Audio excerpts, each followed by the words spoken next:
uNkulunkulu akakulonde uphile uphushe ukuphumelela. Kama kupastor Dominic. Inamba isenza kuphela uma uyimember, uma umlandeli, uma ucontributor ku-channel kuphela. So ngo-9 la ku-5 ntambama from Monday to Friday.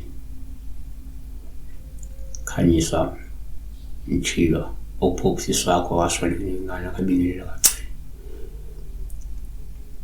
Uma umuntu angasekho kuphi ingane, one okujwayele uma uphupha umufi uPaul ushuma ekuningana. Lokho kusho ukuthi kungenzeka uzokhulelwa uthole ingane emaduze. Exodus 23 verse 26. Akuba khona ophunzayo noyinyumba ezweni lakini. Abahluleli 13 verse 7. Kepha-ke wathi imibheka uyakukhulelwa.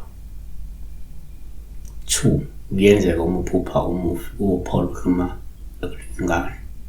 Lokho kusho ukuthi kungenzeka le ngane ozoyithola iyisiphiwo. Amahubo 127 verse 3. Bheka abantwana bayifa elivela kuJehova. Amahubo 113 verse 9. Inyumba uyayipha ukuphatha umuzi ibe ngunina othokozayo abantwana. Hallelujah. 3. Kwesinye isikhathi uphupha umufi uPaul ushuma kuningana. Lokho kusho ukuthi kungenzeka uma kuwukuthi ukhulelwe njengamanje uzothola ingane enobulili bale ngane oyinikeziwe. NgokaLuka 1 verse 31. Bheka uyakukhulelwa uzale indodana. So siyabonga kakhulu isiphela uphupha umuntu ongasekho nezingane.